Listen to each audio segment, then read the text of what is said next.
আসসালামু আলাইকুম। শুরু করছি বাড়ির নাম বৃষ্টি লেখা উপন্যাস। বৃষ্টি বাড়ি ফিরল সন্ধেবেলা।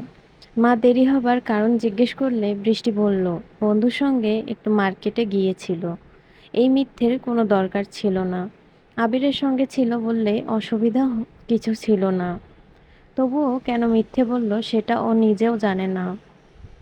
আবিরের চাকরির খবর বাড়ির সবাই শুনল সন্ধ্যায়। পলিন এসে উচ্ছ্বসিত গলায় বলল, বুবু, খবর শুনেছ? আবির ভাইয়ের চাকরি হয়েছে। বাহ, ভালো তো। বৃষ্টি পলিনকেও কিছু বলল না। পলিন বলল, আবির ভাইয়ের সঙ্গে ভাব থাকলে এক্ষুনি ওই বাড়ি ছুটে যেতাম। এখন ছুটে গিয়ে ভাব করে আয়। না, ওনার সঙ্গে আরো কয়েক মাস কথা বলবো না। এত শাস্তি একটু বেশি হয়ে যাচ্ছে না? পলিন চোখ কপালে তুলে বলল, বাব্বা, তুমি বলছো এই কথা? বৃষ্টি থেমে গেল। গলার স্বর খানিকটা পাল্টে বলল, তোর ইচ্ছে হলে বলবি, না হলে না। পলিন সরু চোখে তাকিয়ে বলল, বুবু, তুমি আজ কোন বন্ধুর সঙ্গে মার্কেটে গিয়েছিলে? বৃষ্টি কঠিন গলায় বলল, তুই আমাকে জেরা করছিস? আসলে ঠিক জেরা না। তুমি যে সময়ে বাড়ি এলে, আবির ভাইও সেই সময় বাড়ি এলো, তাই জিজ্ঞেস করলাম। তাতে কি? আর আমি যদি আবিরের সঙ্গে থাকিও তাতে কি? পলিন ভনিতা করে বলল, কিচ্ছু না। থাকলে তাতে তো আমরা খুশি। বৃষ্টি চোখ পাকিয়ে বলল, তুই থামবি? পলিন হেসে ফেলল। বৃষ্টি জিজ্ঞেস করল, অকারণে হাসছিস কেন? লুকিয়ে প্রেম করার মজাই আলাদা, কেমন একটা রোমাঞ্চকর ব্যাপার। বৃষ্টি চিবিয়ে চিবিয়ে বলল, আচ্ছা, তা তুই কার সঙ্গে লুকিয়ে প্রেম করছিস? পাশের বাড়ির ছেলেটার সঙ্গে? পলিন আকাশ থেকে পড়ল। বলল, ছি ছি, আমি কেন প্রেম করব? তোর ব্যাপার স্যাপার সন্দেহজনক। সারাক্ষণ প্রেম নিয়ে কথা বলিস। নিজেও নিশ্চয়ই ডুবে ডুবে জল খাচ্ছিস। মোটেও না। আমার নজর কোনো দিনই পাশের বাড়ি ছিল না।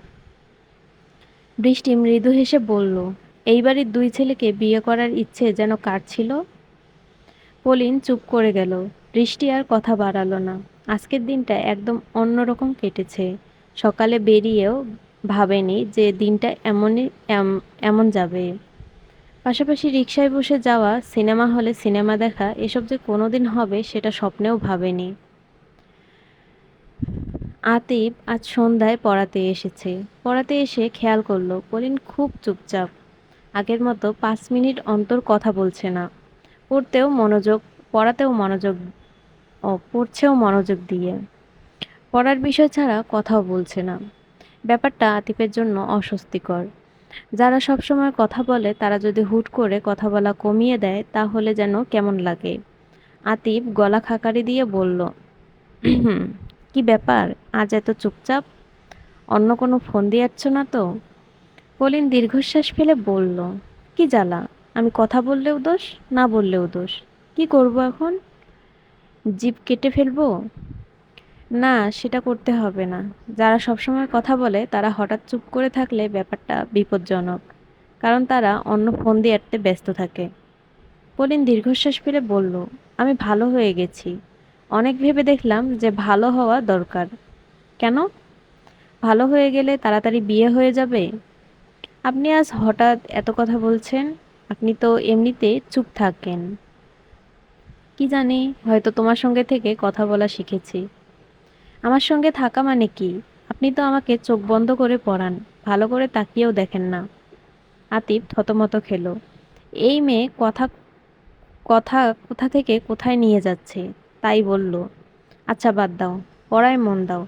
যে অঙ্কগুলো দেয়া হয়েছে ওগুলো করো। কথা তো আপনি শুরু করেছিলেন, আমি তো চুপচাপই ছিলাম।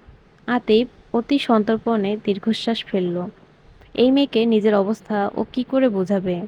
আর বুঝাবেই বা কি? আতিফ তো নিজেই ভালো করে বুঝতে পারছে না যে ওর কি হয়েছে। বৃষ্টি সকালে ঘুম থেকে উঠে বাড়ির সামনের জায়গাটায় হাঁটছিল। নীলুফার উঠোন ঝাড়ু দিচ্ছে। হঠাৎই উচ্ছ্বসিত গলায় বলল, বুবু, এই দেখেন দুই শালিক, আজ বাড়িতে মেহমান আসবে। বৃষ্টি মৃদু হেসে বলল, আমাদের তেমন কোনো আত্মীয় স্বজন নেই। পলিনের মামার বাড়ি যারা আছেন তারা বছরান্তে একবার আসে। মায়ের বাপের বাড়ি থেকে তাও আসে না, তাই মেহমান আসার সম্ভাবনা নেই। নীলুফার বলল, ঘরের সামনে 2 শালিক বসলে ঘরে কুটুম আসে, আমার দাদি বলতেন। আর সত্যিই মিলে যাইতো। বৃষ্টি আবারও হাসল। আবিরের সবসময়ই ঘুম ভালো হয়। অন্য সবার পরীক্ষার আগে টেনশনে ঘুম হয় না, আর আবিরের উল্টো, ওর আরও টেনশনে ঘুম হয়। কাল রাতে ঘুম হলো ছাড়া ছাড়া।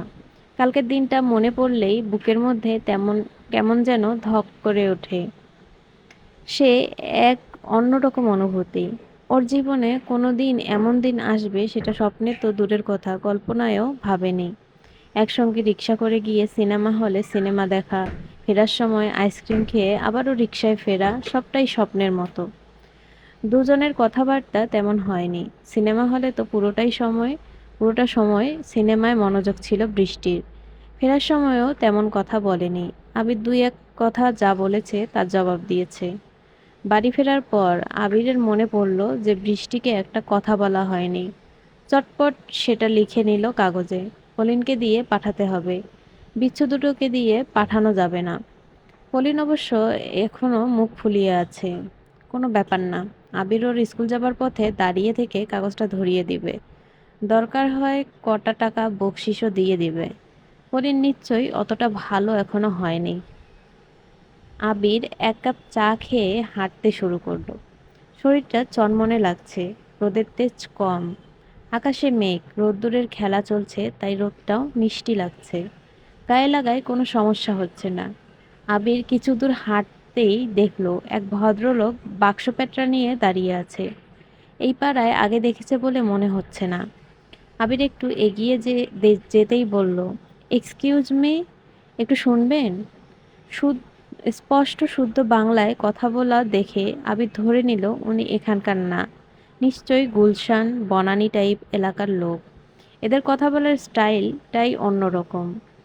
আবির জিজ্ঞেস করলো, কোথায় যাবেন? আপনি এখানে থাকেন? এখানে থাকি না, খানিক দূরেই আমার বাড়ি। আমি একটা অ্যাড্রেস খুঁজে পাচ্ছি না। কাইন্ডলি একটু হেল্প করবেন? বলুন। বাড়ির নাম বৃষ্টিলেখা। এটা কোথায়? আবির তীক্ষ্ণ চোখে তাকালো, বলল, আপনি বৃষ্টিলেখাদের বাড়িতে যাবেন? জি। এখানে নাকি ওই বাড়ির নাম বললেই সবাই চিনবে? আবির ভাবতে লাগলো, বৃষ্টিদের আত্মীয় স্বজনের মধ্যে এই লোককে কখনো দেখেনি। কে হতে পারে? আবির কিছু জিজ্ঞেস করলো না, বলল, চলুন। ভদ্রলোক একটা ব্যাগ নিজে নিল, বড় ট্রলিটা আবির নিল। ভদ্রলোক বলল, বাই দ্য ওয়ে, আমি সানহিক। আপনি বৃষ্টিলেখাকে চেনেন? হ্যাঁ, চিনি, কিন্তু দেখা হয়নি। ওদের বাড়ির আর কাউকে চেনেন? সবাইকে চিনি। পলিন, টুকু, পিকু, পিয়াস। আবির স্বস্তির নিঃশ্বাস ফেলল। এবার কনফার্ম হলো যে ওদের পরিচিত কিংবা আত্মীয়। ভদ্রলোককে জিজ্ঞেস করা যেত যে উনি কে, কিন্তু সেটা জিজ্ঞেস করতে ওর একটু খারাপ লাগছিল। বাড়ির সামনে এসে আবির বলল, এই যে বাড়ির নাম বৃষ্টিলেখা। ভদ্রলোক সেই বাড়ির দিকে এক পলক দেখে আবিরদের বাড়ির দিকে তাকালো। কি যেন ভেবে আবারও তাকালো। আবির খুব অবাক হলো, বলল, আপনি যে বাড়ি যাবেন সেটা তো ওই বাড়ি, তাহলে এই বাড়ি দেখছেন যে? এটা মনে হচ্ছে আবিরদের বাড়ি।